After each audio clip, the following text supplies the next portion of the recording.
这是啥呀？很多人估计是隔着这个玻璃皮儿看上去都会害怕呀。有蛇，有蝎子，有蜈蚣，还有眼镜蛇的那种幼蛇。这里是琅勃拉邦的一个酿酒村。他们这儿的特色就是以这种毒物啊进行酿。老板娘递给我这样一瓶酒啊，我感觉隔着皮儿拿它就有点恐怖啊。这个里面呢是一只非常巨大的蜈蚣，很粗大的蜈蚣啊，个头非常大，看上去的令人有点毛骨悚然的感觉。大型的那个蜈蚣啊，蝎子、蛇，包括这个里头是啥？很多在生活中都很难见到的这个蜥蜴啊，一只小蜥蜴。for good for body, yeah. Whisky, thank you. Okay, thank you. 泡着这些奇形怪状毒虫的这个酒呢，就是原本的基酒就是这种啊 whisky。老板娘跟我介绍讲解，强身健体呀、然后可以抹自己的关节部位啊，就是越听这 whisky 听上去蛮洋气的一个东西啊，听他的说法听上去越听越不对劲啊，这不就是中国的药酒吗？就是比中国的药酒里头泡的东西要更生猛得多啊。现在我喝像这种酒呢，就是他们用这种米啊酿出来的，还挺香啊。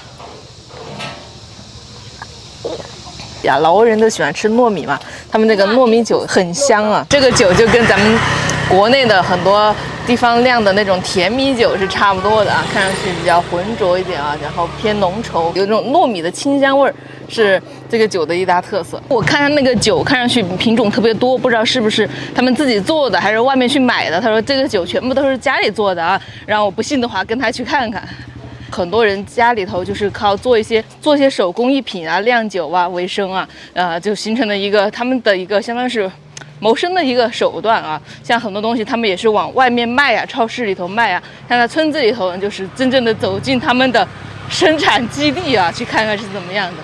像这些村里面的好多布啊，在很多外面的夜市上、商店里头都有卖的。但是他们真正织布的地方，就是在看上去很普通的这种老挝的村子里面。这后面就是那个土法蒸馏酒的一个工艺啊，这种就是你看用下面是生的明火啊，上面就是引的那个冷水上来冷却，底下这个地方就是蒸馏出来的酒，这一个循环。其实，在现在咱们农村的话，就算有那种小作坊，也已经很少有这种正儿八经的土法蒸馏酒的地方了。从这看上去，这个环境是相对来说比较简陋的啊，特别是看到这个蒸馏酒的地方哈，现在过滤的一块抹布哈，有点黑黢黢的，看上去不太卫生的感觉。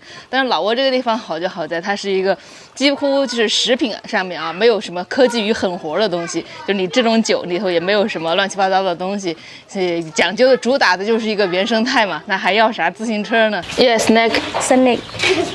哦，这个酒的价格啊，其实比我想象中还是要便宜一些。泡着这个野生动物的酒，比如说像这个泡着一只小蜥蜴的酒啊，人民币的价格也就大概在60块钱左右。这里面都是一个价格，不管你是泡的蝎子也好，小蛇也好啊，蜥蜴也好，蜈蚣也好，不说酒的价格以及做的这个人工的价格嘛，就是说像这样一只动物，在咱们国内啊，也这样的价格也是很难去买得到的。比较野性的国家嘛，这些东西都比较可能购买起来的原料也就更便宜啊。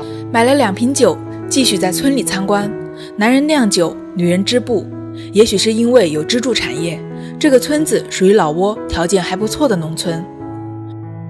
我在村里这里看到有一位大姐啊，她正在织布，已经织出来一点点啊。这种布就是很多他们老挝妇女啊穿的那个传统服装，就像一个裙子一样的一块布，就是围在下面的，像裤子、像裙子一样的衣服啊，他们都是通过这样子手工织出来的，非常传统、非常老的这种织的方式织出来的。Finish 看他们整个过程哈，这个就是棉线，然后刚刚在村口看到他们自己去染色啊，染了色之后到纺织成一块布、一块花布，直接可以穿在身上。这个过程全部都是人工手工去完成啊，包括染布也是用一些植物染料，就是全程都没有什么科技与狠活，都是非常原生态的东西啊。Thank you。像这一块的话，就和他现在正在织的是差不多的，就是颜色搭配可能不是完全一样。老挝的传统的一些工艺啊，并不是特别的精细，胜在就是一种古朴啊，一种原生态吧。How long? One day, 2 day? And Two day. 2 days. This one. Oh, 50,000 kip. yeah. 啊，15,000 tip。OK， 老挝的人工也比较便宜啊，他花了反正2天的时间啊，才能织这样一块那个围巾出来，10万老挝币，就是折合人民币的话，就差不多20多块钱哈、就能买到这么条。人工啊，在老挝真的是非常非常的不值钱。This one， OK，Thank you，Thank you，OK， 拜拜。买了大姐2天的时间，人力成本真的是很低啊。虽然这个东西的工艺并不是特别的复杂啊，就是胜在一个人工手工织出来的东西。10块一瓶糯米酒，20块一条手工围巾，虽然略显粗糙，但有着质朴的温度。